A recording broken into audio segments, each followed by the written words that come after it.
Hello, can you hear me? Mm.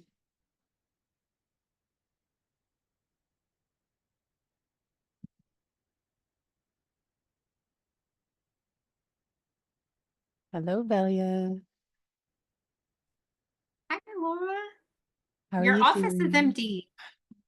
Yeah, well, I actually just moved this couch and I Oh, moved to a different table. I'm always like reorganizing things, you know? So that's fun. I if like that. yeah, it let me take out this. There you go. Angelique was here. I bet she'll probably pop back in. Okay. Yeah, so I just reorganized it. Because Robert moved his office to a different area of the house, so we had like, you know, shifting, which is fun. I love it. It makes me feel like new energy's in, right? Like get rid of the old, get in with the new. It's like a seasonal thing, but it's also like a clear my mind thing that I do. Yeah, I agree. I agree. Looks good. Yeah, yeah. How are you? I'm doing well. I'm doing really well. Very excited with where I'm at with my YouTube videos and including my dance channel. It's happening. I don't know. It's it's definitely happening. It's weird. So I'm excited about it. And I made the decision on Sunday to launch my next beta group, and I'm just like, it was so funny because I was like, I printed out all the paperwork that you gave us, and was like, no, I have to fill it all out. And I just decided, no, I'm not going to fill it all out. I'm just going to do what I can and just launch it. So I'm editing a lead magnet right now. So in hopes to get them Awesome. in that way. But I'm gonna propose it to the Telegram group. It's a group I belong to. They already know me, but I'm hoping I can get a couple of people from there. So we'll see. Yeah, that's exciting. So it's like Mhm. I love the song. I remember I do have a topic in mind that we'll like talk about today, but I also like to let it kind of unfold and just see where it goes. I feel like we leave it up to like wisdom and universal mind to kind of like just have an open conversation, especially when there's only a couple people in the group, right? We just let it be personal like that. But anyways, I just wanted to tell you about I heard a song like Trust Fall, you know, the Trust Fall song. I had never heard that song before. I don't know if it's like Pink. It's some famous person that I should probably know about, right? But the whole song, I was just walking through the grocery store and the song is just Trust Fall Baby. And she's just talking about making a trust fall. And I wrote that on a sticky note. I actually haven't heard the song since, but I was like, this is like a good reminder to just go all in, you know, and then just like, what's the worst that's going to happen? Right, right. You know, Yeah, I was like, it reminds me of that, like literally just, you know, when your friends would catch you, you like fall backwards and you're like, yeah, yeah. it's scary, but you're like, you know what, I might as well just go all in. Like, why not just go all in? Right. It's a So, great feeling, and it's pretty interesting because it just did not come. Like I just noticed it, a lot of things did not come until I started allowing myself to do my dance channel. So yeah, it was pretty interesting. So it's nice. It's like the initial worry was there's not enough time for all of this. And now that I allowed it, it's like time is not even the problem. Like it's not even a problem. It's really nice. yeah, I wonder if you put more fun in your life, right? Because dance is fun. Like I just like I have a we'll talk about it more on Thursday, but I have a TikTok channel where I just post whatever the heck I feel like because I was just Mhm. like I'm testing different I mean there's some testing going on too, so it's not entirely pointless. I'm like testing different formats, different topics, different like hooks, different like just to see out of curiosity.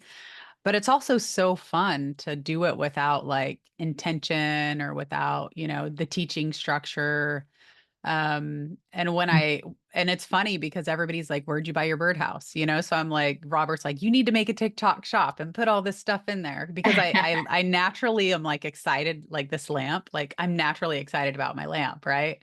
Yeah. And so Robert's like, you need to put that on TikTok. I was like, maybe, but maybe we just put a shop in there or something because it's fun, right? And when we're having Yeah. that fun, I feel like time does disappear a little bit and then it's transferable into just like everything else that we do. Right. Right. Right. It's Mm. very nice. Yeah. It's a great experience. It's definitely unfolded in the past month. So yeah, I feel like I'm in a really good place right now.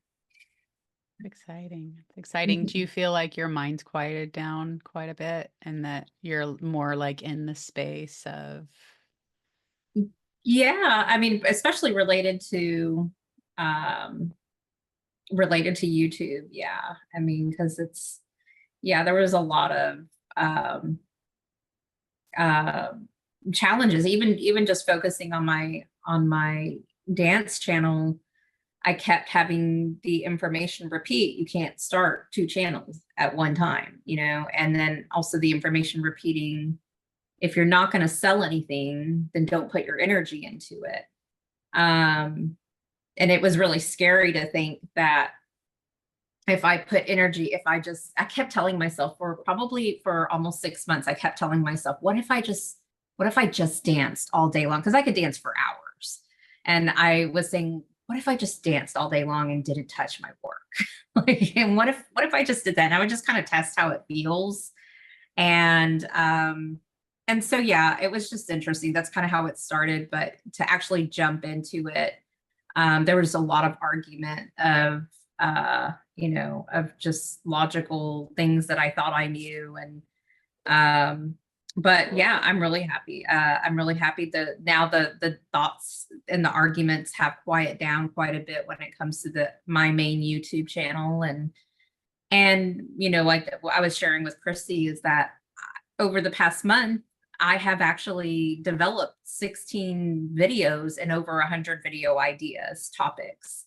And so just from allowing that to happen. So it's been really nice. Yeah. yeah, I would yeah, that's amazing. Because one of the things I wanted to talk about today is quiet mind. Um and how we can't really think ourselves into quiet mind.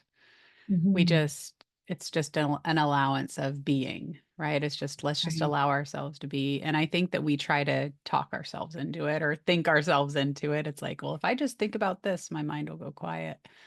And I thought that was a really cool topic today for a couple reasons. One is that last month it was me and Angelique on this call, and she had like people cutting down trees in the background for like the first 5 or 10 minutes, and maybe the first 5 minutes wasn't that long. She's like, sorry, they're just cutting down trees, and I wasn't going to talk. She was going to leave it muted, and I was like, no, that's okay. And then today these neighbors who've never done anything with their yard decided to hire a whole crew, and they're over here cutting down trees, right? And I was like, this is really ironic. I wonder what this is all about, right? Because it's literally 1 month, the same meeting, um, and all I heard was just like chainsaws, chainsaws, chainsaws. I was like, how am I going to have our meeting with this, all this noise, right? And then I sat down like 5 minutes before the call and it all stopped. Like it all just came to a stop. And all I hear is like, I have a little water fountain, a little Buddha fountain over here in the corner. Like all I hear is that. I'm like, wow, this is quiet. Like this is quiet mind. And it made me think about how the thoughts are like the chainsaws kind of always going on through our awareness, right? And like these chainsaws are affecting my nervous system in like a just a vibration kind of way.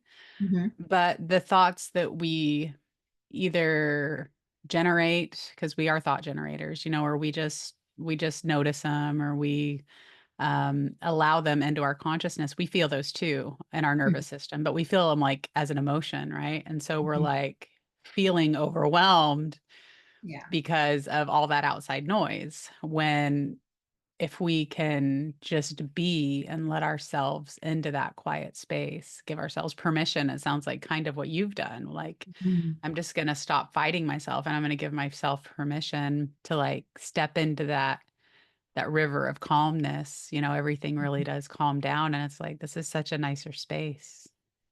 Yeah, absolutely. And I'm trying to document like how I got here because it's really interesting. Like I've heard of the whole permission slip. It's so funny because I've heard of all of this logically for the past several years, maybe even longer.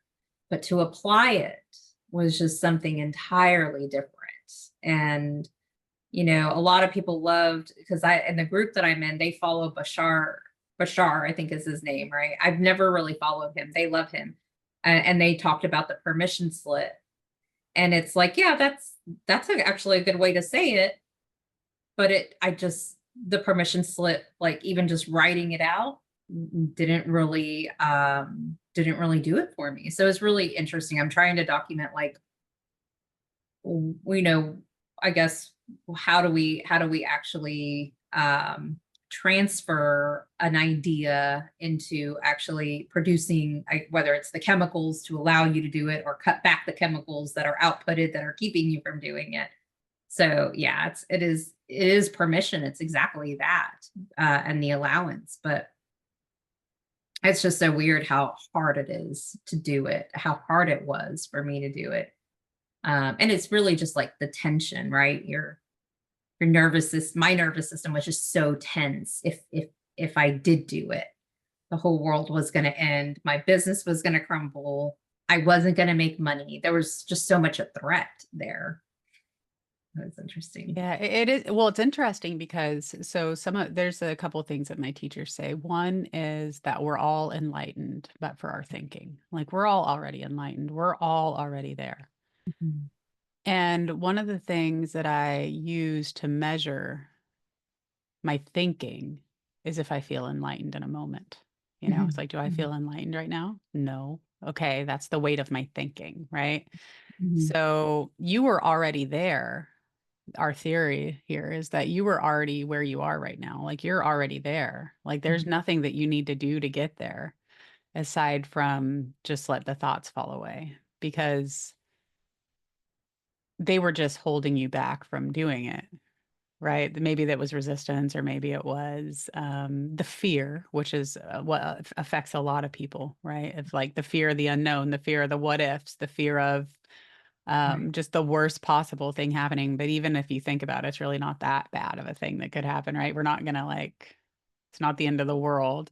Yeah. Um, but yeah, there's that concept that we are all enlightened already. We are already where we need to be. We already have everything that we need to have. Mhm. Um, but for our thinking is what gets us in the way of seeing that. Mhm. Mhm. I agree. I agree. Yeah. And that's yeah, and that's what's interesting is um how to turn that. And it's not even like about turning off your thinking, right? It's more of like, it's really interesting because it's like meditation doesn't turn off your thinking. It's more of really just letting it go by. And I've heard people say that in meditations, oh, you just want to observe it. And so, yeah, it's so dynamic. I just feel like I'm really trying hard to document this so I can really bring this into a different course, probably, whatever it is. But I feel like it's very important. It's just so easy to say, oh, just allow it. Oh, just, give yourself permission. But man, like I can't believe how many years it took me to even get here. Like I'm just blown away with like, and I kind of take it back to my father, because my father was he's a paranoid schizophrenic, and so I watched him my entire life have anxiety about everything. So I take it back to like how ingrained that is for me. um but yeah, I don't know if that makes a difference, like if I took longer or I took this amount of time because of that or what. But I just find it really fascinating that it was not really that big of a deal. I agree.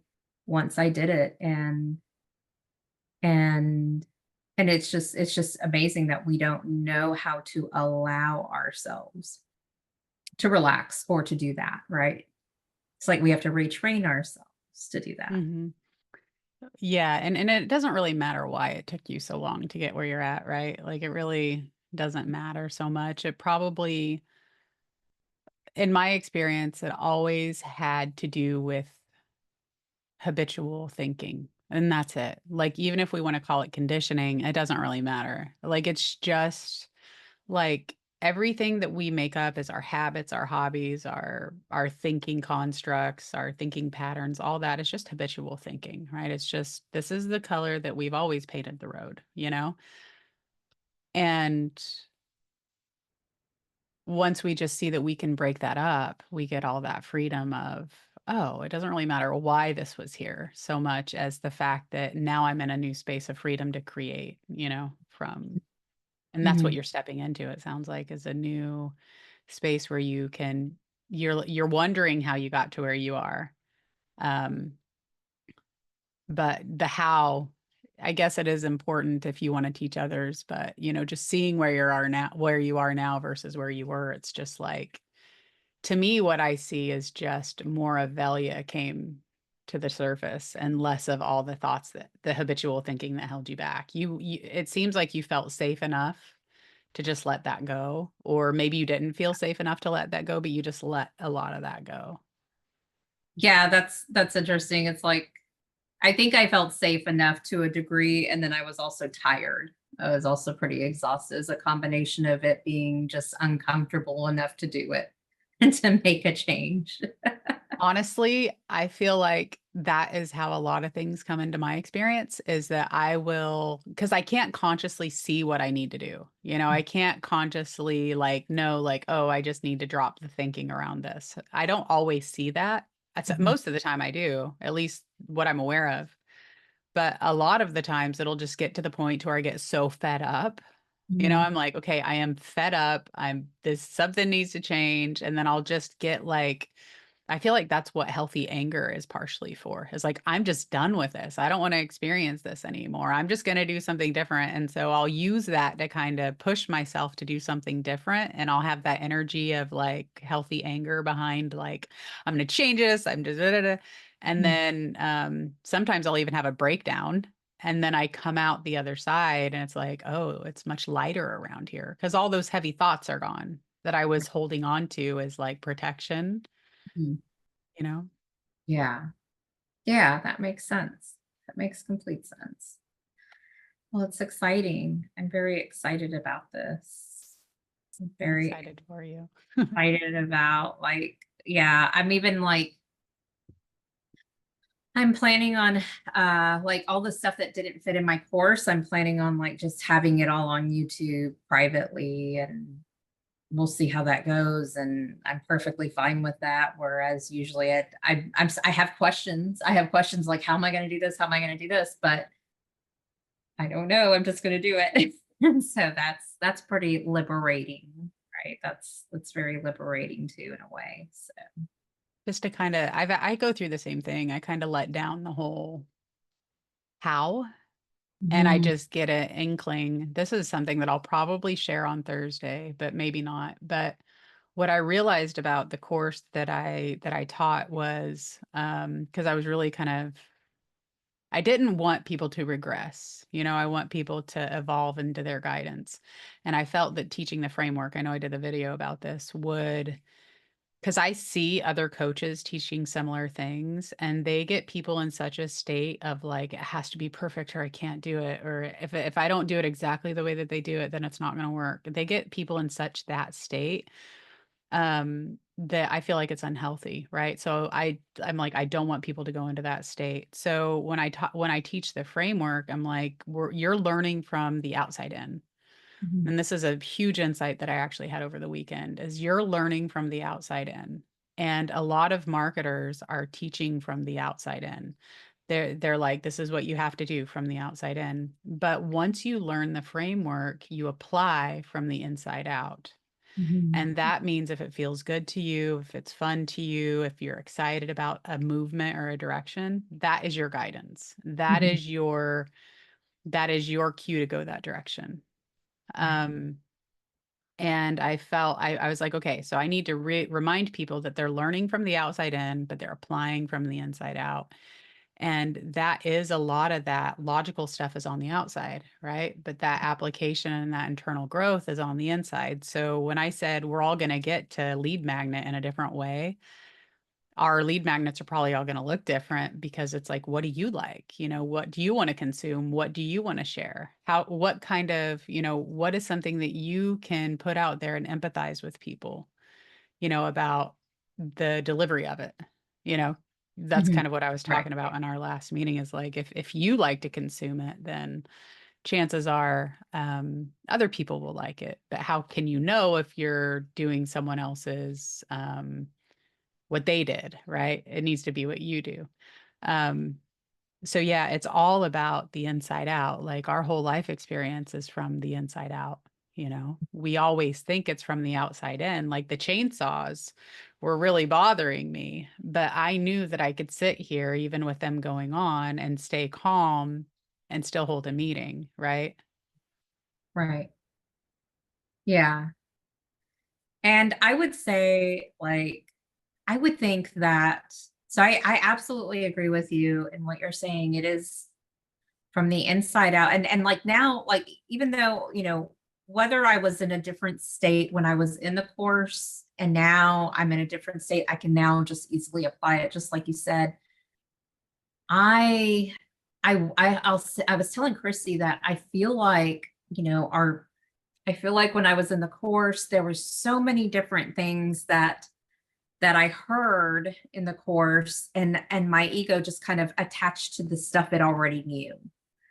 Um and then it held that more in the memory bank than than the newer stuff that you were trying to share. And so I'm really happy I went back and rewatched several of the videos, and I told Chrissy that I was like, she's talking a lot about this, and I think we just kind of got stuck on, the things that we knew. Because she's taking a course with Allie. I don't know who the girl is, but Allie something. And she's saying, "Oh, this is why I like Allie. This is why I like Allie." And I'm like, "Okay, well, like, I think Laura did that too, And so I brought that up, and I was like, I really think what's going on is that, we're told that we can do it differently, but the ego hasn't had an experience like that before. Our subconscious hasn't had an experience like that before. So we're just focusing on, like, the things we're familiar with. So I was so focused on, oh, I have to have a course on my website. I can't just do it on YouTube. I can't, I have to have Kartra or something like that. And I think she did the same thing. Like, I saw us doing that so many times in different ways, different areas of the business. And so yeah, it was that I think really is kind of what kind of kept me stuck during that time in your course. Whereas, I wonder, and of course this is up to you. I wonder if, like, really having a pre-work or a step one where you're teaching, this is the whole inside out or outside in process. Like, this is how we Yeah. embody the feminine energy, right? Yeah, because I just find that really fascinating. But it doesn't matter. Like, now I could apply it anyways, now that I know that. So Yeah, that's definitely something I'm going to add because I just it's really interesting because like I have a coach and I agree with like nothing that she says, right? It's a coach that I bought, I paid for, and I'm just like, I don't agree with that. I don't agree with that. But what it's yeah. showing me is what I do agree with. So every time I'm like, it's not a trigger, it's almost like just a sandpaper, right? And I'm like, why don't I agree with that? Why don't I agree with that? And sometimes it's because I find that she is kind of right about something. Like there's something there for me to see. Other times it's because I just don't agree. I'm like, I don't, you know, because I'm still learning too, right? They say post consistently on one platform for an entire year and give it a chance and she will tell you to go to where you have the most followers, and I'm like, I just don't agree with that 100%. I say if it's working, right? Is it Mhm. working? And honestly, your format matters. Are you educational or are you like, like I feel like there's so many other mechanisms to measure in there is to like, why would you stay with something for an entire year if like, if you're like, I've been on Facebook posting for years and I've made some headway. Instagram has been like dead silence, and I don't love any of that enough to like master it, but I am like, I don't want to say there's shortcuts, but I'm saying there are things that feel more aligned with each of us. Mhm. But the message there is don't give up too soon, because people do give up too soon. So if the platform's working for you, absolutely stick with it. You know, if it's working and it's giving you the measurements. But so anyways, what she's showing me is, why don't I agree with that? So I keep paying her so I can see what is the opposite of what she's saying that I do believe in, you know? So there's Yeah. that. Um, but so I'm very aware of like how my ego is using her information to kind of teach me about what I, you know, it's helping my business grow actually a lot faster than if I were to just hire someone to tell me exactly what to do, right? Yeah. Yeah. Um, which I don't want, because I'm actually like completely against that unless I'm like up to a certain level and I'm like, I want to get here, tell me exactly what to do, because I know that all of our guidance is very individual and very specific to our journey and our path, right? Yeah. Like yours and mine are very different. Um, and even Robert's like, and even all of our staff, like I see it every single day to where they're trying to take something from the outside in and just apply it from the outside in. It's never going to work. You learn it from the outside in. So, anyways, when she's talking about, my coach was talking about all of this framework and like, you have to do it exactly this way. And I'm like, why is this rubbing me so raw? And Right. I'm like, oh, it's because the application is from the inside out. You take it and you might get from, you know, finding your niche to defining your avatar to your messaging. Um, we'll each get there in our own ways. We've all got our own kayaks. Some of us have airplanes. Some of us have, Mhm. you know, skis. Some of us are following the constellations. Others are following the river, you know. And that, but we're all getting there no matter what. Like we're all getting there. It's just we have to listen to ourselves in order to, you'll look back and you'll say, I followed that map. That's crazy. Like you'll look back and you'll say, I did the niche, I did the avatar, I did the product. I followed that map to a T, but now you're in the map, like Dora the Explorer, you know, kind of going Mhm. on your own journey. So that was a huge insight, and I said, okay, with these things in mind, I'll add that to the beginning of the course, or I'll add it somewhere, you know, like you're going to learn from the outside in and you're going to apply from the inside out. Mhm. And I really do think it's all about the application, because people don't know how to apply very well. They're like, okay, I'm just going to do exactly what I was told. Right. Well, that doesn't work, because a lot of the times you don't even really know why you're doing that, right? Yeah. Yeah. Um, so like here's a story, Robert, years ago, before we became a black belt school, we were just a martial arts school. Mhm.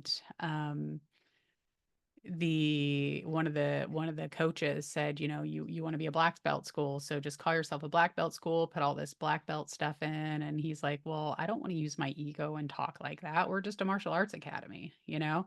Mhm. And so Robert had a lot of resistance to it for the longest time, until he actually talked to the guy. And the guy said, well, I became a black belt school because I don't want to be a yellow belt school. Like, who wants to be a yellow belt school, right? And so Mhm. that gave Robert new insight so that he could actually apply. He's like, oh, yeah, who wants to be a yellow belt school, right? We all want to be black belt schools. Like, who wants to Yeah. get 3 belts? Right.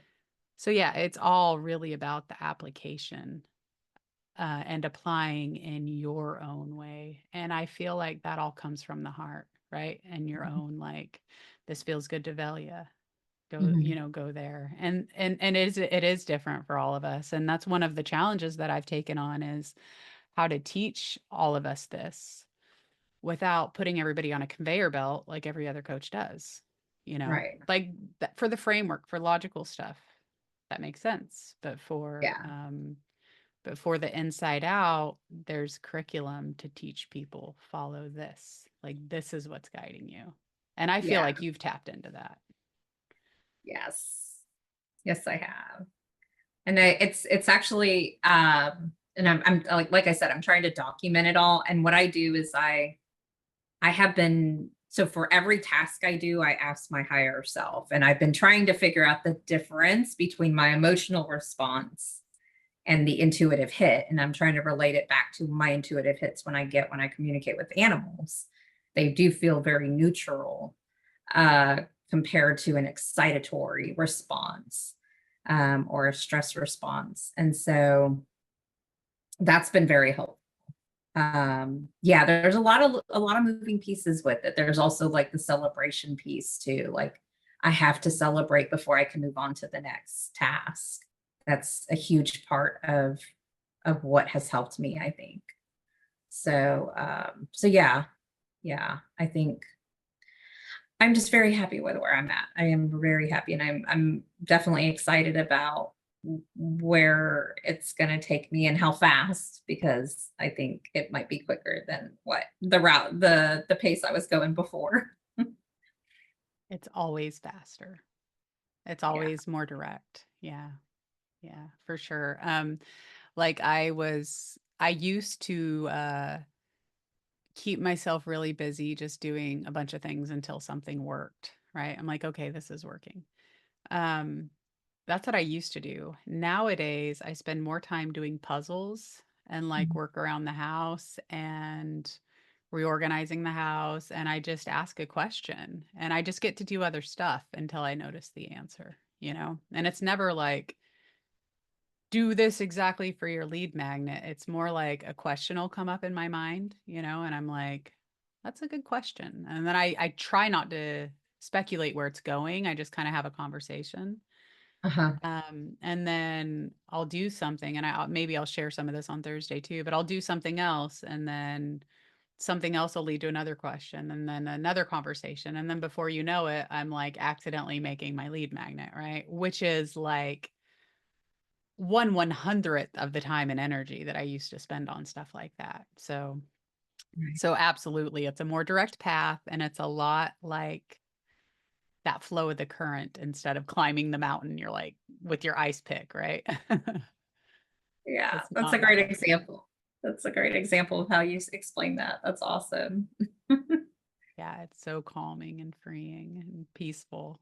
Um, which is why, you know, quiet mind, when we're in quiet mind, and I think that might be why when you're dancing or when you're adding some physical thing, I do that a lot with martial arts or yoga or just anything. Mhm. Anytime I'm moving my body and I'm able to just kind of like notice the thoughts and like um s- still experience me under all that. So the way that I experience it is I'll have like it's like I am this like just picture like a rock, you know, or a pebble, maybe a pebble, and just picture like a raging river. And the pebble, when you drop it into the water, it just goes straight to the bottom, right? And it just stays there. Like it just nestles itself in between like another rock, or maybe Mhm.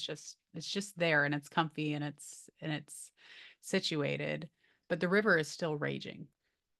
Right. All, you know, the raging water is still going. And to me, those are thoughts. So I Mhm. don't try to stop the thoughts. I don't try to stop the river.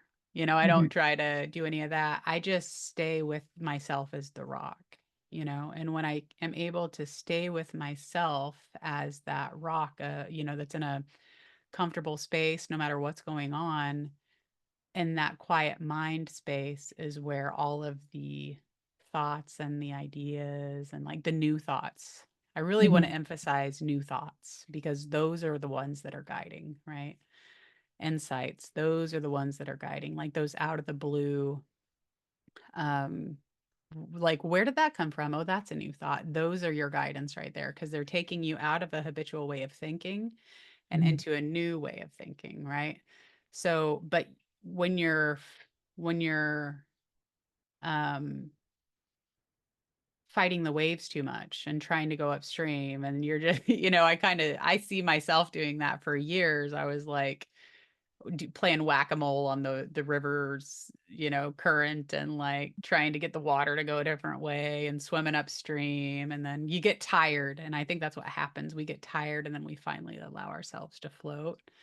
Mhm. Um, but it's in that calmness of quiet mind where you get universal mind saying, here's a new thought, Velia, entertain this one, you know, Mhm. what do you think about this? And then so it's more like um it's more like pinging, you know, instead of like go go go go go do, we've got to do this, we got to do this. It's more like being and then just getting the pings. Like, oh, there's a ping, I'm going to go check that one out. That's my Mhm. experience. That's good. I like that. That's neat. Definitely interesting to experience it myself since I've heard about it so much. And so yeah, it's it's pretty neat. Yeah, it's such a and the cool thing is there's no end to it. Like you go deeper. I call it the vertical path because you're going deeper. It feels like we're elevating in vibration, which you are. You're going higher in consciousness, but you're also going deeper into yourself. So it's a Mm, paradox of yeah. climbing high, sinking low, because what otherwise we're on that um, horizontal path where we're just like skimming the surface of the river, playing whack a mole with our thoughts, right? And now we're going this way. We're going deeper internally, raising higher in vibration, and there is no end to it. That's why I call it the path, the journey. And to me, it's the journey of the soulpreneur too, because we have found what we can do to help humanity. And whether it shifts or turns, and you come out with a 7 courses that support other people by what you've discovered, like that is the soulpreneur journey, right? And the cool thing is we get to exchange abundance, financial abundance for our own life experience, right? Right. So, so that is the journey of the soulpreneur, and that's why I'm so passionate about the whole guidance piece, is because of what you found. Yeah. Without it, we're just learning and learning and learning and not really living or applying any of that in our way. Right. Right. Yeah, it's definitely different than just learning it. And and just applying it the way we were told. I mean, it's just another program, right? So when we learn it, we're just applying another program and ingraining another program rather than, um, I don't know, whatever else we're doing. Obviously it's some kind of growth. There's some kind of, yeah, it's really interesting.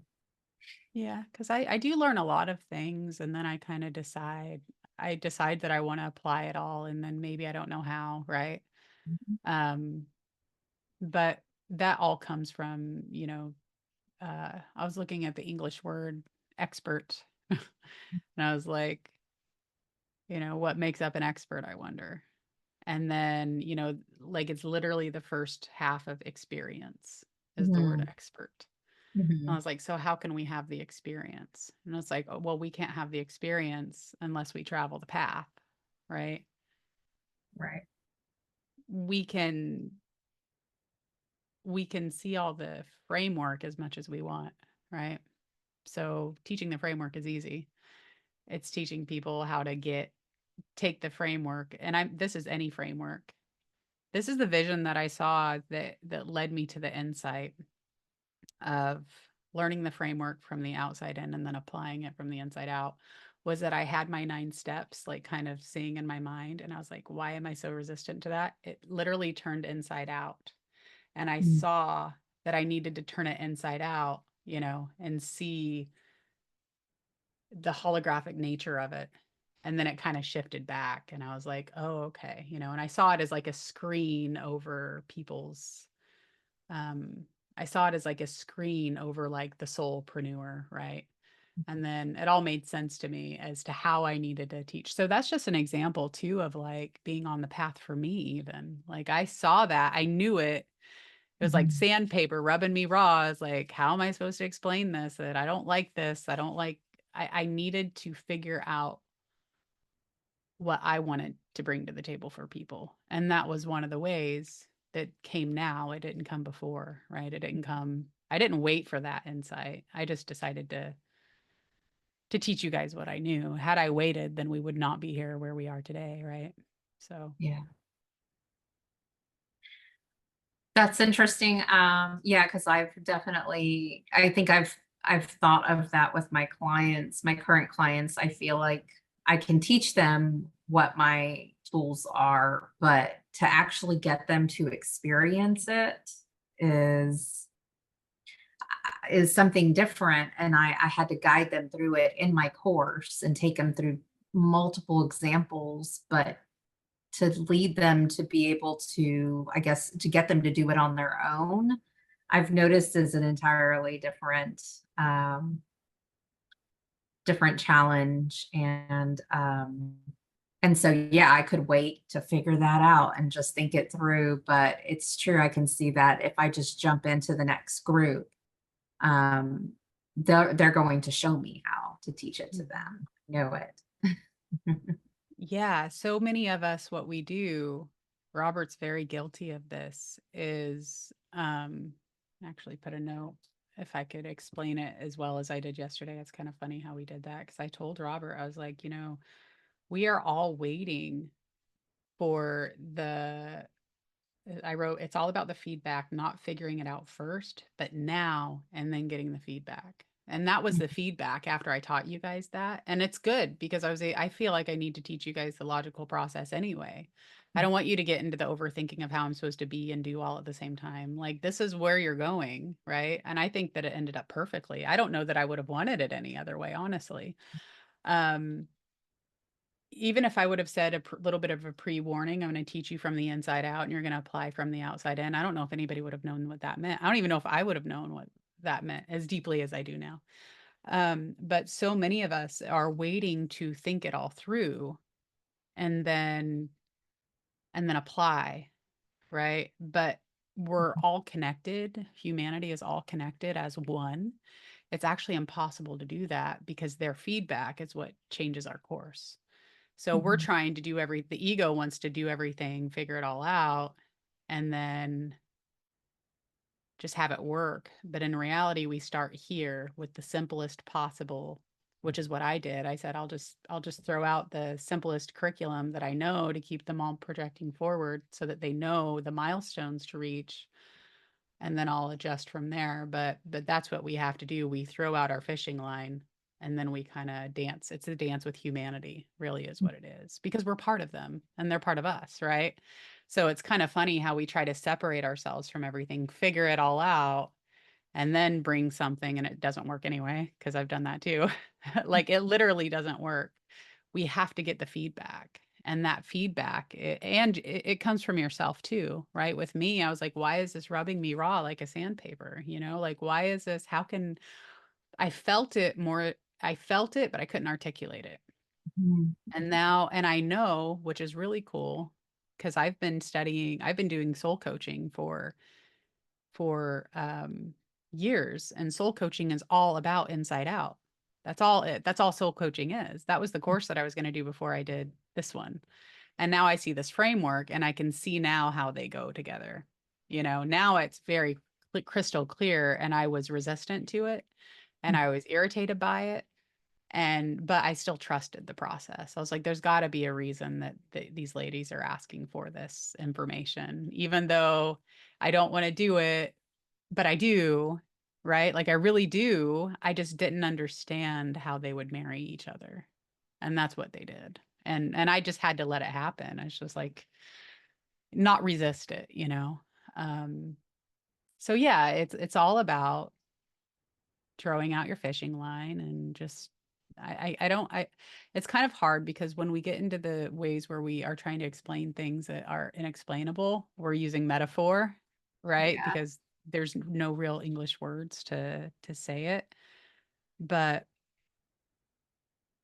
it's just kind of like hiking. You can't I don't know what journeys you like to go on. Some people like to hike, some people like to ski.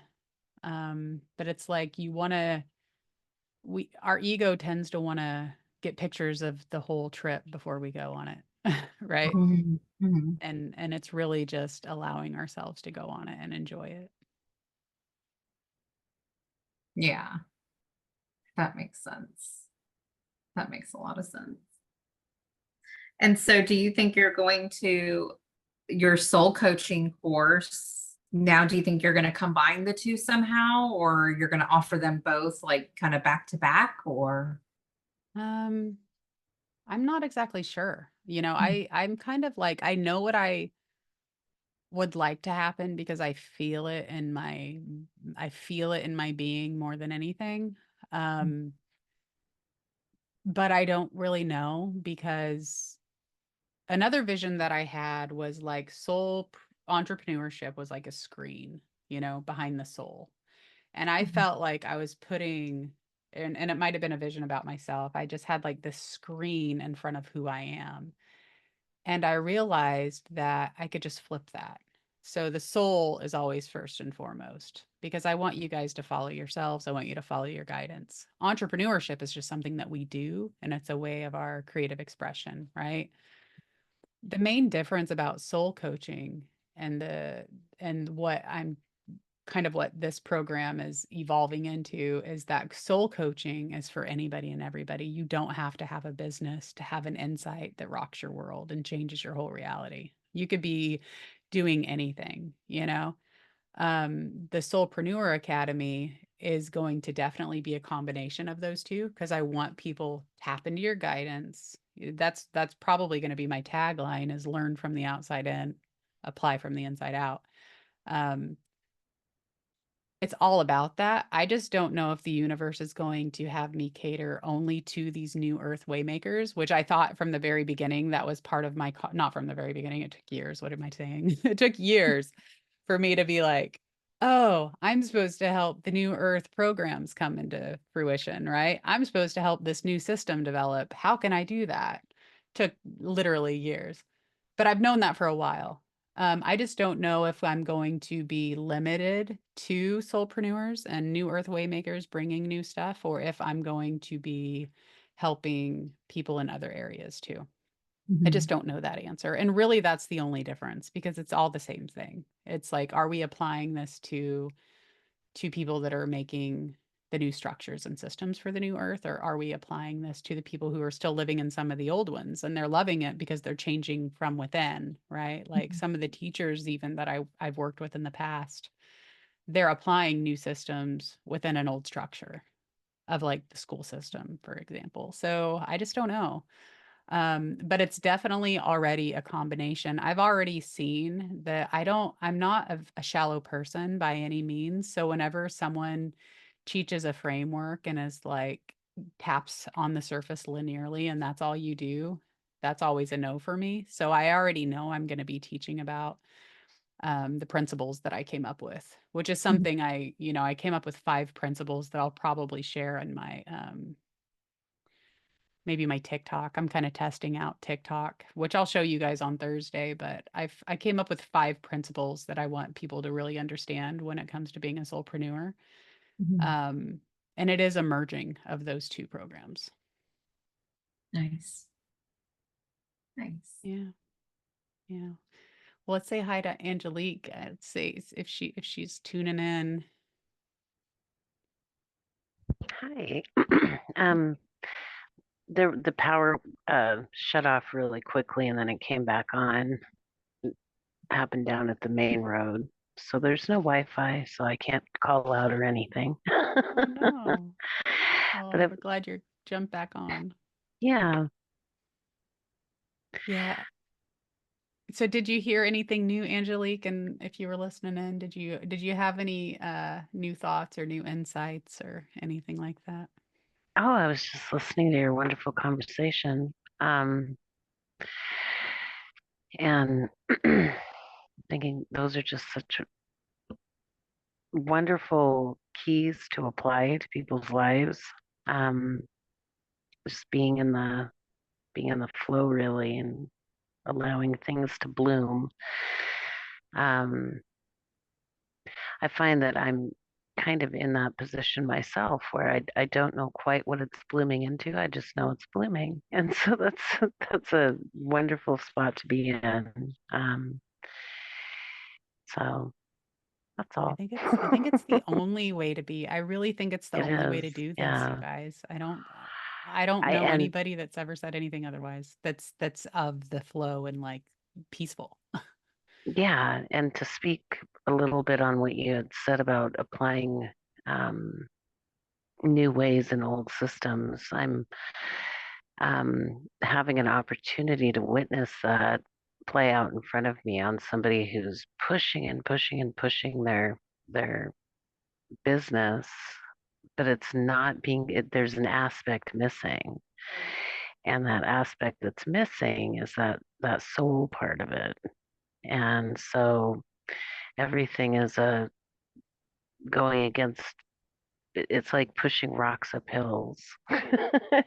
For, Mhm. and and they look at me and I say, I won't do it unless I'm guided to in the flow. And then it'll get done. And it'll get done in perfect timing. And that's not a mindset from the old system that they're used to working in that they can bring in anywhere near them at the moment. And finally had to say, I completely understand why bringing in it's just it's a 5D way of thinking. It is. It's a 5D way of thinking and acting. And so bringing it to an old construct is just not going to work. It doesn't work for me. Nope. And so I can't have it. It pulls my frequency down to be around, to be around that, if that makes sense. But yeah, it's very interesting. um, I hope I never get to leave this conscious place that I'm in. You won't. You won't. It's like a door was open and I stepped through and I'm never stepping back. You And can't. anything, I yeah, don't think anything that I don't think you can turn around. no, because anything that has that vibration of the lower frequency, it's like that just hurts my skin now. Yeah, It and does. once you, I was talking about it being the difference really between the horizontal path. You see all these Yeah. businesses, they are still on that Oh horizontal yeah. path. And even some of my coaches, I was telling Velia how they just kind of rub me wrong, and I'm looking at Yep. why, and I'm getting so much value in seeing how I disagree with them and Hmm. why. And it is all that soul aspect. Yeah. And it's like they will even admit like they're not good at applying things, so they hire people to do that. Yeah. And I'm like, the reason is because you're not applying from the inside out. You're still trying to apply from the outside in. And you'll see it like night and day when you run into these businesses that are operating. Yeah. They're not going to stay awake, or they're not going to stay No. open No, because they we're won't. evolving as a humanity, right? Yeah. And they're going to be left behind. And if you want to look at it that way, because it will fall apart. It's like a foundational piece they don't have. It will crumble their little pyramids they're trying to build. So yeah, unfortunately for the people that still try to run their businesses that way, it is a huge mental transition to make to let go of something that you need to control to create. Once you're able to do that, it has a mind of its own. It does its own thing, and you just sit along for the ride. Ooh, Yeah, and the cool thing is it is so much less work. Like oh, the it ego is. it's It is. like it feels like we're being for me in the beginning it felt like I was just not necessarily being lazy, but I was like taking too much time for me. And I Yeah. realized that that's where it all comes from is me taking that time for me. And Well, I stopped listening to books at night. I stopped scrolling on my phone. I stopped drinking caffeine. I started going for more walks. I started just really having conversations in my own head with myself. And from that, not only am I creating a better relationship with myself, I'm having like conversations that are transformative as to how I show up for you guys, even, right? And like what I do, like I'm learning so much faster being in that space than in the other space.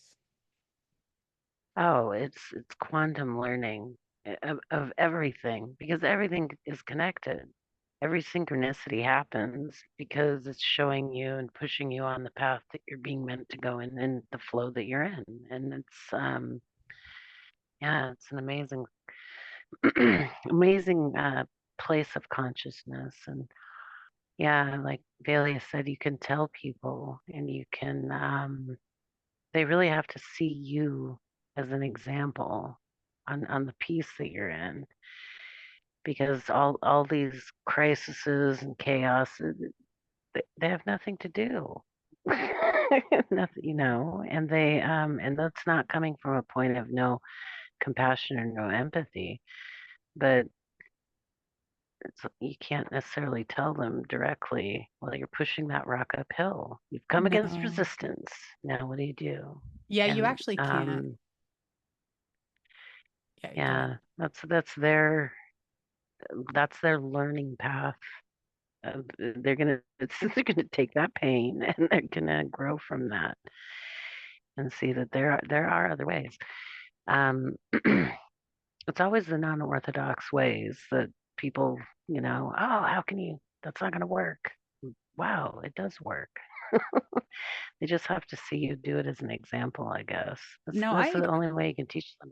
yeah, I agree. So and this kind of goes to like teaching the soul coaching methods that I kind of do is that it is all in a feeling. So when Yeah. I was teaching you guys the course, I was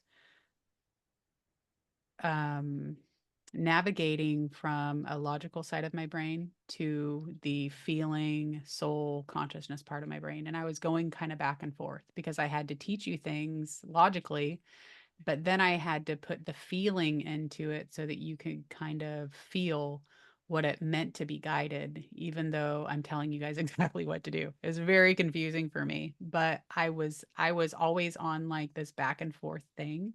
So what I've learned is it's in the feeling. So and this is what my teachers and the teachers before them have come to the conclusion that this consciousness is a feeling that we get and it's very familiar to us because we are of all the same substance. We are all the same soul, we are all the same consciousness, we are all one. So when we're able to be in this feeling of higher consciousness, which some of us do it very naturally without even trying to think about it. Like, and even if you try to think about it, you probably couldn't do it. But it's just showing up in a feeling of higher consciousness, and it rubs off on other people, and they're having their own insights, and they're seeing for themselves what that means. And one of my teachers said, he'll try to put it best into words, but he said that his fear is that we're going to listen to him. He said the reason is because you're going to believe me, but it's not in the words, it's in a feeling. He doesn't want you to listen to the words and try to, oh, I'm going to go get into higher consciousness, I'm going to climb some more. He's like, it's not like that. It's really just basting in this feeling, and from this feeling all of these things bloom. That's why we're blooming as a collective, Yeah, you and it, me, it us three, right? it is that are blooming. Yeah, it's like a garden. All these seeds were planted and now they're starting to come up. The flowers aren't on them yet, but they will be soon. And I know they'll be so beautiful. No, I agree. And I And I see us all like being in a completely different, like I see you all as like, the sprouts are up. You've got blooms over here, you've got blooms over here. You're creating your own entire internal garden as to whatever you want it to look like. Um, but yeah, just to finalize on that thought, it is kind of like leading by example, but it's leading by feeling. It's really what it comes down to. And the feeling is how we're all saying, remember this is home. This is our true mhm. nature. This is our true way of being. And that's what the Lightworkers Lounge is all about. Now, if it's going to be specifically for soulpreneurs or not, I don't know, right? Like, I just don't know what the universe wants me to do. But I did respond to the call and say, okay, the space is open, which is really cool because with you guys guiding me and me guiding you and Angelique guiding Velia and Velia guiding Angelique, and we're all guiding each other too, right? And that's what the space is kind of doing. And it's like when I can be in that feeling, and I know Angelique can be in that feeling, and now Velia, part of the conversation we had, Angelique, was how she can now be in this feeling. Um, that's how we spread this, Yeah. you know, Yep. of who we It's are. a It's who we really are. It's our true nature. right. And I'm so happy, Valia, that you've you allowed yourself to let go enough to step in to the peace that you actually are inside. We all are that peace. And um I d- one of the things that I've been telling somebody around here quite a bit recently is just let it go, just let go, just let go, just let go. If only they would.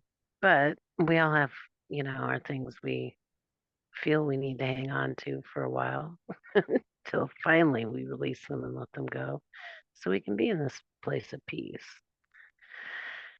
But once you're in it, there's nothing that can pull you out of it. Yeah, and it's definitely something that, even though we can show up in the feeling, this is really interesting because I go to seminars once a year. It's a 4-day deep dive into this feeling. I also have 2 coaches that I work with regularly, all around soul coaching. And a little bit of a side note, the coaches that rub me wrong are all marketing coaches. I'm like, how do I take what you're sending me, and like the horizontal nature of everything, and how do I transition it over? But anyways, to all of these seminars and stuff that I show up in, where we are literally in this beautiful feeling of like space and high consciousness. People are showing up and they feel it, but they don't understand it. So like Robert's one of them. He's been with me 2 or 3 years in a row now. And he's like, I get a little bit more every time, right? I get it, but it's not an intellectual getting, it's a seeing for yourself. And every once in a while, we're only a thought away. I mean, we are always only a thought away for seeing from seeing it for yourself. And Velia, you saw it for yourself. So we can't tell anybody how to see it. We can't tell anybody how to experience it. But when we sit in the feeling, it creates that nutritious soil for the seeds and the blooms to happen, right? Um, but for some people, it's an instantaneous thing. For others, it's a slow grip. For others, they know there's something there. I would say about 50% of the in-person attendees with the seminar that I drive up north to go to, like, thank God somehow the coaches live in the same state as I do. Um, they don't know, they don't even know intellectually why they're there. They're like, why am I even, because they know that they feel that there's something there, right? But the realization for each of us has to come from us. That's why it's so hard to teach, and that's why it's so hard to articulate. And that's why we go back to the feeling every time, is because that's something that we can't really put into words. So even in these classes, when I show up, or whatever you want to call this space, I'm like, I will have a theme in mind, but it's in my best interest to let it go the way that it's gonna go, wherever the feeling takes it, right? Wherever the intelligence beyond me takes it. Um, but I know that my ultimate intention is for you to see it for yourself, for you to experience it for yourself. Because in my experience, the more that I experience the feeling and sit in the feeling, I like, I like, I like, I know this isn't what happens. It feels like I'm taking a little bit more for myself every time. Mhm. But what's actually happening is I'm letting go a little bit more of what's not that feeling, what's not me. I'm letting a little bit more go every single time. And that's what I want to show other people, and that's why I made this space. And that's why I want it infused in soul coaching, and or the soulpreneur training and all of that. I feel like it is such a fundamental, I mean, it's who we are. as human beings. We've just been misled to think otherwise.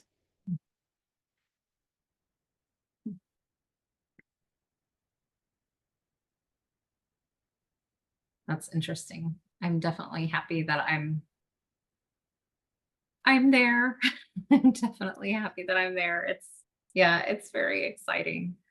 And it's funny because I have seen there in several different areas and have had little dabs. I guess I've dipped my toes in it, but to fully um to fully allow it is I mean, gosh, it's just gosh about time. It's just about time. So yeah. Well, the cool thing is that you were in such a space, Velia, where the sandpaper had rubbed so raw that it all just kind of fell away. You know, there are people that it's just itching them a little bit. So they stay there for longer because it's just a little itch, you know? Mhm. So they're like and working with people and soul coaching and whatnot. The people that make the biggest jumps the fastest tend to be right up against that sandpaper because they get really tired of it. They usually end up being in like a prosperity sense, they either end up being really kind of poor and they're exhausted by doing all the doing and nothing's happening, or they're really, really rich and they're doing all the doing and they're still miserable. Um, so you were kind of on like one of those scales, that catalyst, right? You were in a space for the catalyst. Where people stay the longest is when they're in that medium income. I'm using financials as an example because it's like it's kind of probably directly proportionate to like they're comfortable, right? They're making middle income, they're in a house, they're in a neighborhood, they're going to work, they're coming home. They're not creating anything outside of themselves. And then every once in a while they get a bonus or something that keeps them there longer, right? So mentally, using that as an analogy, mentally, they just stay in that thinking spot for so long because it's serving them. So you were in a really good, you were at an advantage to have that sandpaper rubbing you, and you're like, you had done that for so long, and you're just like, I'm done. I have to do something different. And then you saw something for yourself, and it's in those continued seeings for yourself that get you deeper to where you're going. Interesting. Interesting. Yeah, It's fascinating. it is. It is quite fascinating. And I guess more people are going to see it for themselves now that there's more of us that's going to be setting that example. Yeah. Yeah, I do talk about the three principles because that's where I learned this. One of the teachers that I have that teaches the three principles, but there's like the three principles. Oh, it's called like UPC or something, but it's like if you just look up three principles, global something or other, they're all over the world. The difference between the three principles and what I'm teaching you guys is absolutely nothing. It's just the way that I articulate it. You know, Sydney Banks decided to articulate it by calling it the three principles, and he can teach people maybe intellectually at first what that means, but then he's always guiding you to that feeling. But when it came to writing about it, he had to name it something, right? Because we all go to that space where we're like, I want to write a sales letter to invite people, and then it's just a blank because we're literally exploring a feeling of nothingness, so we don't know what to say about it. So all of the teachers that I've seen, like Sydney Banks, that's his way of explaining it. And then other teachers have kind of adopted that same way instead of making up a new way, even though from them a new way comes. And I don't know what my way is. It's still evolving, right? Especially since I'm kind of focused on soulpreneurs right now. But I always say dive as far as you can into Sydney Banks, listening to his YouTube videos. There's not a ton of them, but him and the other global people that are kind of trying to teach people this feeling. Like that's our whole intention. It's like we know it's the feeling, but how do we show up in the world with a feeling when we have to articulate it verbally? Um, but yeah, more people will, and this is part of waking up, you know, it's part of waking up the world in a sense. And then with us that are, soulpreneurs, waking up the world, being awake and creating consciously to serve others in more than one way, which is super fun. Because now I get to teach marketing and business and wake people up, or at least hold the space so that I don't actually wake people up. It's them doing it themselves. It's them seeing it for themselves when they're ready to, just like you were, and, just like Angelique was. Um, but yeah, more and more people, and that's all we can do is show up and create the space. So yeah. Well, we're already over time. Look at that. It's 11:10. Yeah, I have to get going, but thank you so much, Laura. I really Yeah. appreciate your time. It was good to talk to you, Angelique, and I'll try to make it again next month. Right? Yes. Yep. Yeah. I'll send out an email, but it'll be posted on my website too. I'm kind of making it so that I can keep track of all these things. So I'll do a few new things this month too. Like getting information in a newsletter or something. I haven't really figured it out, but that's a thought. Okay. All So right. yeah, Well, well, thank y'all so much, and You good to guys see have a y'all. wonderful month ahead. yeah, thank you. Thank you, Angelique, for joining us. By the way, I was just going to say we had a whole bunch of cutting down trees right before this call started. And I was thinking about you because that's Oh kind of what yeah, we started with last month. And I was thinking there's got to be an yeah. analogy here. So if you listen to the beginning of the call, you'll hear me talk about that. But Oh, it'll that's be, funny. isn't it? Isn't it? I thought it was funny. So So many synchronicities. I know it was strange. It was strange. Um, but yeah, all right. Angelique, do you got to go too, or do you want to hang out for No, a minute? I'm fine. Yeah. Okay. All right. We'll Well, see you later. I'll see y'all on Thursday. Okay. Yep. I'll see you Yeah. Thursday. Bye, All right. Valia. Talk to y'all later. Bye-bye. Bye, Valia. Bye. Hey. So good to Hey. see you. Oh, I'm so glad the power came on. At first, I'm outside on my phone on the porch, and it said no internet, and I thought, what is going on? And I kept trying to sign in, back in, and Hmm. yeah, the Wi-Fi thing was off. Oh, because it had to like restart or whatever. Yeah, Jeez. Jeez. Yeah. but Yeah. Well, I'm I very love glad I I love got these back in. I love these calls being small because we can check in with each other, just like but I don't know. I don't know. I feel like it won't always be that way, right? So I like to take Mm-hmm. advantage of it being simple. That's true. Yeah. Yeah. Hmm. Um, but what's new? Oh, let's see. I have been um revisiting, like I think I said this maybe last month.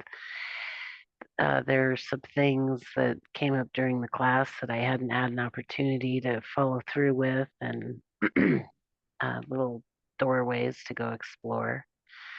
Um, and it's it's kind of strange. It's not necessarily that I need to fully explore that whole topic. There's something the universe, just one little nugget the universe wants me to find in there because it's needed for the next. Mm. It's like a little breadcrumb, and Isn't it's that needed for fun? the next. It is. It's so You're like, exciting. it's like a mystery. It's like, It huh, is. I know I can't solve it by thinking, but No, you I can't. And wonder. that is a beautiful statement. You can't solve it by thinking because you don't have the full puzzle yet to even see what that piece goes to. But you just Yes. know that that piece is needed. And so Yeah. you go, oh, now I have that puzzle piece. I'll take it and I'll put it in my pocket. And off you go onto other puzzle pieces. So, yeah, that's been really fun. It has been interesting to see how, like I mentioned earlier, to watch a linear, and I kept telling myself that's what it was at the time. This is the linear way of doing things, Angelique. Because before that, about 2 or 3 weeks before that, I came to the conclusion that everything I'm doing at this point is vertical. And you had mentioned that at some point speaking with Valia I was just listening and I'm like, yes, everything.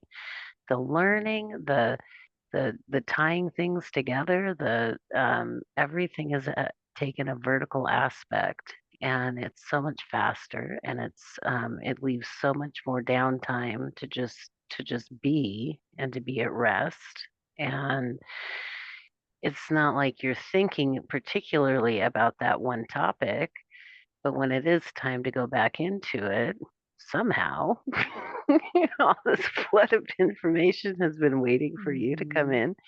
It's just it's a wonderful way of doing things.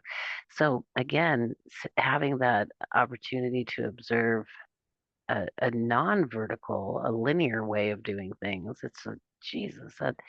I know that's the way that over time things have been done. Um, and what I'm speaking about is having the opportunity to observe somebody building their spiritual business Mm. and the website and all this stuff that they're doing.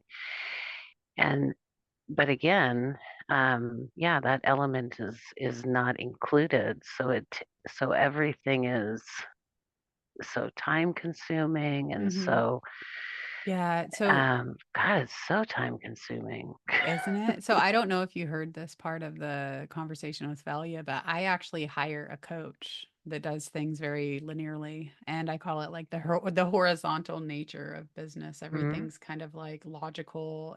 It's on the Yeah. surface, and I for at first I didn't hire that coach. I hired the coach because of the knowledge they had. I Hmm. hired him because I thought they could help me understand things, which has been great. I continue to pay them because every time I have a meeting with them, they rub me wrong, and I Yeah. get to go and look at the flip side of that as to Yep. what's the opposite. What are they showing me? If this is the external nature and the vertical nature, then what is the depth? And I'm always Hmm. and it's cool. It's so cool because I get to use that coach now to constantly point me back to the depth, right? It Hmm. used to bother me because they would keep me so anytime I have a session with them, they keep me so on the surface. Now Hmm. I know to use it by staying on the surface, that's okay. But after the session, I go, or now I'm during the session, I'm even thinking to myself, where's the depth? And it helps me Right. learn and teach you guys what I'm learning too, right? Which is really cool because that sounds crazy to me to hire someone like that. That doesn't, but the universe led me to them, right? Yeah. It wasn't like, I'm just going to do this and see what happens. I felt like it was the best person to teach me things, right? And it happens to be. So Well, pretty cool. oftentimes the best person is the person that rubs you the wrong way because it's showing you the opposite of where you've been Exactly. looking. And you can learn more from that person in 5 or 10 minutes than hours and hours with somebody that you're both have already been tunnel visioned into that same direction. It makes you Seriously. a fuller person to have as many perspectives as you can on anything. Oh, for So sure. Yeah. Well, and the learning was important, the learning, and that's one of the things I told Velia too, is that the learning is so important. But as soon as I saw my path flip like inside out and show me all the whole holographic nature of like what brought that to life, and that's all our own guidance. Yeah, there's learning. Yeah, it's a paradox, right? There's all kinds of stuff in there, but so much of it is our own guidance, which I'm so mhm. happy that like you and Velia and me, we can like share what that feels like. It's so amazing to be able to talk about um the feeling in the space of higher consciousness. It's just such a blessing to be on that path instead of it's more like a journey. I don't really see it as a path. I see it as a Yeah, journey. yeah. Um, yeah. And I've noticed a lot thinking about trying to get back into that state of childlike wonder. And you can't intellectualize that, but as an adult who's survived to adulthood, it's a difficult thing to think back to that curiosity of the child. But if you can do that, if you can take your mind and go, okay, I'm not going to overly take my adult experiences and mar this new experience with that. I'm gonna view it with childlike innocence and eyes and see it for the new thing that it is and see all the possibility in it like a Mhm. child does. It's a profound way of changing your way of seeing things. And Yeah, nothing gets boring. You're never bored. I was never a bored child. I guess learned how to self-entertain at at a young me age. too. But learning, you're always going to be learning things. But when it doesn't feel like you're learning, it's fun. It's not a task. It's um, exciting and new, and think of all the things you can apply this new knowledge to, and just seeing it like a child again. Mhm. So Yeah, and I that's and what I I've been think trying to do. it kind of and I think that's what you're onto when you said like there's something in this cluster that like wants to be seen. In my experience, I will feel the Yes. cluster and it kind of feels busy and maybe a little overwhelming, but I also know that I don't know what to do with it. But it'll stay there and it kind of gets smaller and smaller. It feels to me like it gets smaller and smaller and smaller because I keep wondering about it. That childlike wonder, I'll like put my awareness there and I'll just or my consciousness, whatever you want to call it, and I'll just wonder about it. I'm like, why is that still there? But see, Yeah. now that the system that your human system is like showing you that there's something there. But I also know, and you probably know better, that we can't think our way into knowing what that is. So we just kind of shake it up with our awareness a little bit more. And for me, it is that childlike curiosity and the childlike wonder that's like, why is it hanging out? Like, should I go Yeah. make a mud pie? Like, how do I do that? Like that whole things that I did as a kid. Like, Yeah. I'd get the screen and I'd sift the dirt through the screen so it'd feel like flour. And then, you make a mud pie and it turns into rock hard again. But like, that's like what I do with it. I'm like just curious and I wonder about like what is in here and then I just go do something else, but I think you're on to something there with that because it's such a light-hearted, it's a light feeling, right? And that's what It we want is. There's is no stress. There's no holding on to things. There's no bringing old emotional baggage, with it. Like, oh, this didn't work out the first time. It's not going to work this time. All these things that we're told to let go of and under many different types of, you know, the theologies and belief systems. If you really let it go, if you really can change how change the lenses in which you see the world in, it's a really beautiful thing. But yeah, it's very difficult to tell people, oh, just let it go, just let it go. That's not in any way implying be irresponsible. Don't get things done that need to be done. Don't let things, just let yeah, everything pile up. It'll be okay. yeah, That's yeah. not at all implying that. It's No, when when you let go of the stresses that you've attached to things, they're not stressful anymore. You just go ahead and do them. You just it's not a yeah, task or a chore anymore. no, Everything in life becomes fun and interesting and amazing, and oh, I didn't expect that to happen. That was an interesting surprise. yeah, yeah. No, So, I agree. And the cool thing is that I see just from our group is as soon as they see that a little bit, they tend to join this call. Just well, the people that we know. some get jealous of it.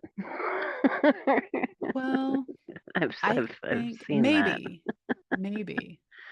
Um, but I think that when they maybe, but I think that some when they spend enough time there, they see a part of themselves in it. And then that Yeah. maybe when they kind of join this, and I think that's when people join this call. Um, just the group that we know and the group that we don't, and the ones that have kind of trickled around, they tend to see something and then they come into this space. And that's why I think that the universe had guided me to just leave it open so that when they do, there's a space, right? Like I Yeah. don't have to create the space over and over. They'll just Nope. come here.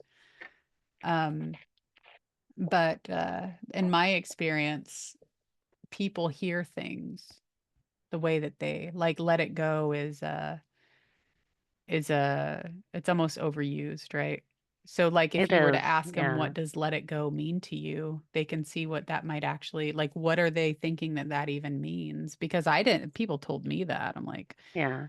how do I let it go, you know? Like my hypnotherapist one time when I was just like really she was helping me through a lot of trauma years ago and she didn't tell me let it go. What she said is she said, I want to see you for something normal. Like I want to see you um for like you're trying to do something new in your life or like just a normal problem that you would have. I don't want to see you for this anymore. And I realized that in that statement, what she said to me was like, oh, I'm holding on to all of this. Oh, I didn't know that. You know what I mean? I just didn't know Yeah. it. You don't want to use those words on a person who's in the process of recovering from their trauma. Well, it So, helped me. It shifted my yeah. whole reality to like, wow, I'm like, I didn't know that I was voluntarily holding on to all of that. I didn't know. Yeah. Like, I thought that it was happening to me. You know, I didn't Hmm. know that it was something that I could just let go. And when she said that and the way that she said that, it I think I probably had like 2 or 3 more sessions with her and I was like, I feel great. I didn't know I could just like leave that behind. I thought I needed Yeah. to go through all this therapy and all, you know, and I had already tried traditional Western medicine therapists. So she had already guided me through like huge letting go like every session we had I would come home and let go more and more and more but I didn't know I could just do it instantly like that and I did Hmm. so I was like, it showed me like, wow, I can do that. Like I just so that was the what I needed to hear. And it was her version of saying let it go. But if she would have just said, you know, just let all this go, I don't know that I would have been like, that's why I'm here. You know what I mean? I would have my ego would have come up with some kind of no duh, right? That's what my ego would have Right. done. And So hanging on to a painful memory or a painful experience, it's a difficult thing to let go of. You don't realize or have the skill set at the time when you're seeing a therapist unless they give it to you, the tools to let that go. It would have to, mm, be said in a very caring manner. I don't want to imply that, oh, your problems are nothing, just let it go. In the end, you'll come to that conclusion that your problems were nothing and you can let them go. But that is something that you have to come to the conclusion of on your own. It's not something that, or like in your experience, that you had to hear the right words to flip that switch and went, wow, I can actually just mhm, release it and let it go. Um, because it could come across as uh, sounding in a negative way to somebody who's experienced trauma, but mhm.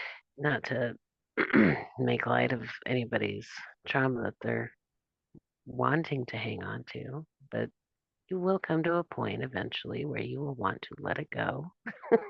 Yeah, well, I Give yourself the realized that freedom to live yeah, it again. yeah, I mean, I think, you know, part of what I've learned, and even in my own experiences, I learned that we hold on to things because there's a reason that it's benefiting us, whether it's a protective reason, like a safety reason, or Yep. what it's actually benefiting us in some way. And I was holding on to all of that because I was scared. I was scared that if I let it all go, then the same thing would happen because I would let down my walls and my fences Yeah. and my army of troops that was protecting me. Yeah. But when I learned that um, that's not the case, I could actually get just as much benefit, if not more, by just laying off the troops and firing the guards and, you know, breaking down the walls. It was so much easier way of living. Even though I was scared, then I was just dealing with like, okay, this is scary, you know. but it Yeah. was so much better than all the shit that I was holding on to. Cause that what I was experiencing every day over and over and over and over again. Cause, you know, we're always running situations and thoughts and meanings through our mind that are attached to the situation, right? So, Yep. It um, puts you in a cave. And it's, yeah. at first, we think that cave protects us. That's why we go there. Mhm. We all do it. But in the end, that cave, you become It's, afraid to step out of it and I think because, it's oh, a, there's bad stuff out there. well, I think it's a paradox too, though. I think it Yeah, does protect us until it doesn't, right? And it does. I It's think that needed. mhm. Yeah. And I think that in my experience, me thinking and holding on to all that was protecting me. And by divine timing, she said that to me and exactly what I needed to hear at the exact moment that I needed to hear it, which was, I don't need this anymore. You know, I can let this go. Um, I can experience something different. And I think that everything has a good thing, even like the fear that came up after that. um, I learned how to take fear as like a almost like a superpower and propel myself through stuff with fear because fear is such a powerful energy. Um, and I would much rather I mean at first fear was scary to hang out with, right? But then it's like, oh, it's showing me that I'm scared because all this is new and then it was kind of showing me what everything that was new to me because it was scary. If it wasn't scary, it was like something I had already known. And so that's how I took fear as being a really good thing. Like, oh, the fear is showing me, you know, something good. There's the obvious toxic fear when it's used to control other people, right? But like this was me and my relationship with the emotion of fear, and it was just carrying me through all of these different situations which were new, and that's what I needed to get out of the old, right? So Right. I thought that was beautiful how something like, you know, a cage and like fear is actually paradoxically like also a really beautiful thing. Um, in the duality world, we see things as like good or bad, right? But it's like, oh, that was actually really necessary, you know, the comfort of the cave. And I feel like if anybody would have pushed me out, I would have fought them, you know. Oh, for sure. Um, that cave is, if we didn't have a cave to go into, we'd be destroyed. We need that time to go inside of ourselves. We need to, so it is required. And there's multiple times in people's lives where they have to go back in and then come back out and, go Mhm. in and out. The less you bring with you from that cave, better you are. You're freer when you come back out. So Yeah. you're lighter. Yeah, that's true. That's very true. And I feel like the cave, I was just thinking, and I'll ponder on this later after we get off the call, but I was like, is it a different cave or is it the same cave? Does the cave get bigger or does the cave and more expansive with less stuff in it, or does it get smaller and more non-existent? So I'm like, or maybe it's both. That's all the thought that I just had. I was like, huh, I'm gonna go ponder all of that because I Mm, do see the ebb and flow of life, right? yeah, Where we kind of we retreat a little bit and we mend and we do stuff and then we come back out with all this yeah. new parts of And our you have to being. integrate what you've learned. You can't do that when you're fully exposed. You have to just take time to Mm. go within and integrate. So as Yeah. we grow, it's it's a continual process.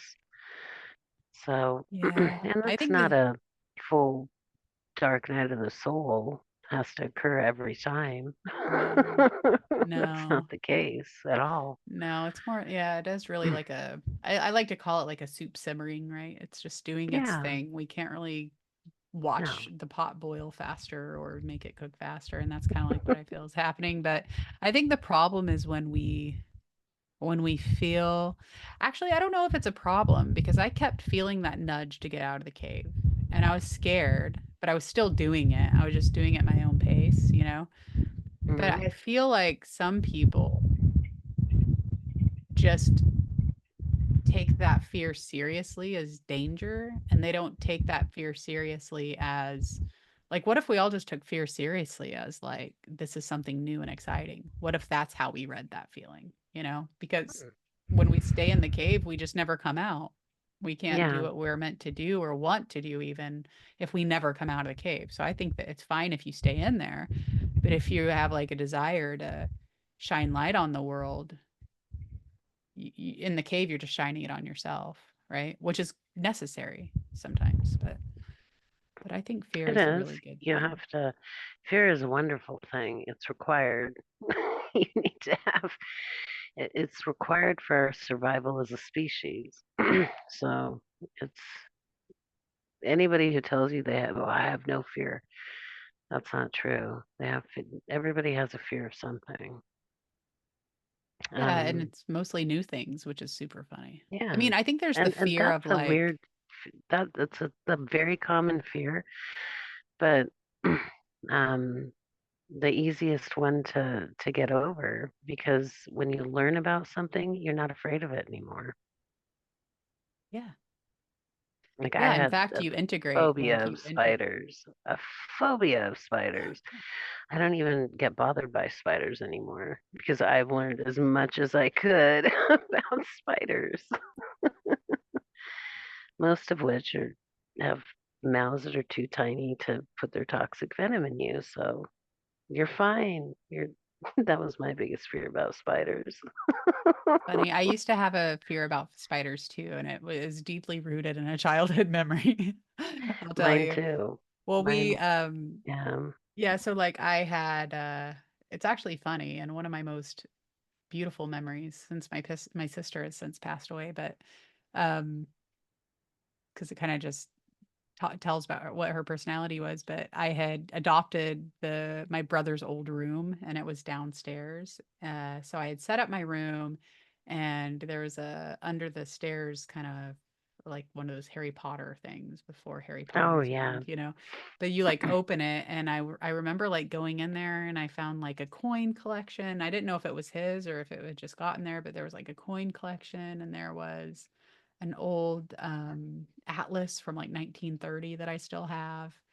And I think those are the two coolest things that I found in there. But, anyways, I just thought that was amazing. And I took the book out and I took the coin collection out. I think maybe I gave it back to him. I don't even know where it is, but I still have the atlas on my bookshelf. And anyway, I closed the closet and we went to bed that night. And like I woke up and I just remember seeing like a giant spider, like this big, like on the ceiling, and it was a wood spider. And those things are scary because they're like huge, right? Hmm. And I looked over and there was another one. And then I looked over, there was probably like seven just on the walls. Oh They were like man. huge. And I shot out of bed and I screamed. And my older sister, she just runs down and she's like, "What's wrong? What's wrong?" And I have this long curly hair, so I'm like, they get stuck. They're not like you could see it. Like they will, it's like a nest anyway. So I run upstairs and I'm screaming and she starts chasing after me and she is just cracking up laughing the whole time and I'm just like mortified. So I step outside on the back porch and I'm like, get it out, and she just pulls it out of my hair like it was a sunflower seed, and she went downstairs and she took care of all the spiders. And I from that point had like a severe fear of like spiders and like getting into my hair and stuff, which is funny. But one time I heard, and I don't know if it's true, but this is what I heard that completely transitioned my thinking. And it was that if you're afraid of spiders, then you're actually afraid of your own power. And when I heard that, I looked at the Interesting. spider differently after I would see one, right? I'd like look at it and I'd be like, hmm, you're ugly, you're hairy, you got really sticky legs.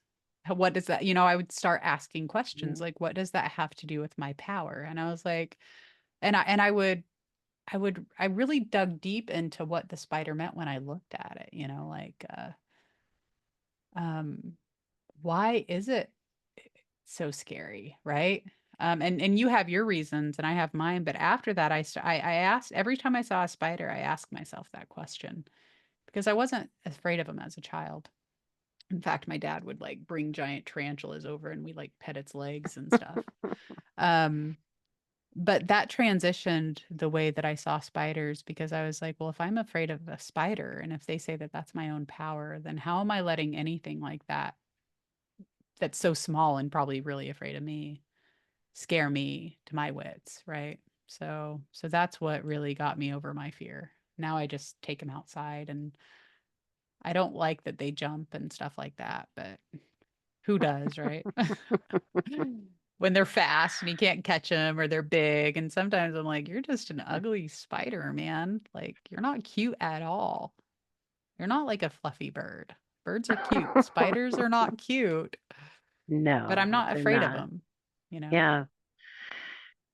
My fear was I was about 4 or 5 and had just seen a episode of Gilligan's Island where there was a spider on it, and they had this giant spider had trapped Gilligan in the cave.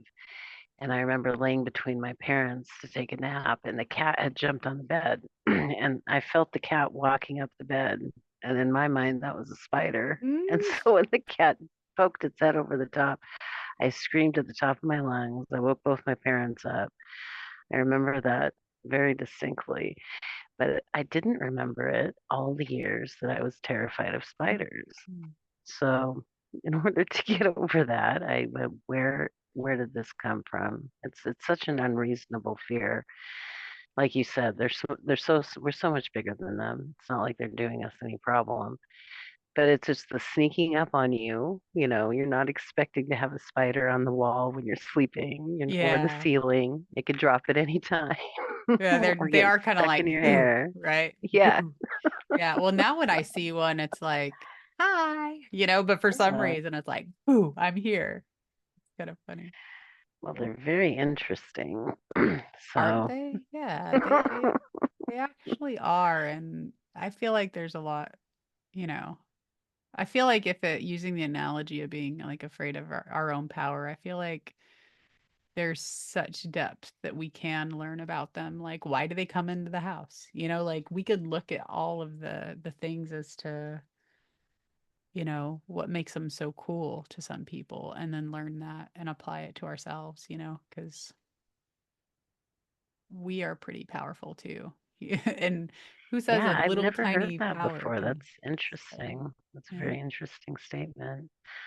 I used to have a an oracle, or I still have the deck. It's one of the cards in it was called the Spider Woman, Hmm. and it's a Native American. Um, it comes from the Native American traditions of the Southwest, and it goes into the wisdom of the spider and how it's not a frightening thing at all. So I also put that also used to keep that card out to help me get over my hatred because it went from a fear of spiders to then an irritation. Why are they always why are they always around? Why? I'm not running out of the room now, but now they're just everywhere. That was Huh. when I was in Washington. Washington has a lot of those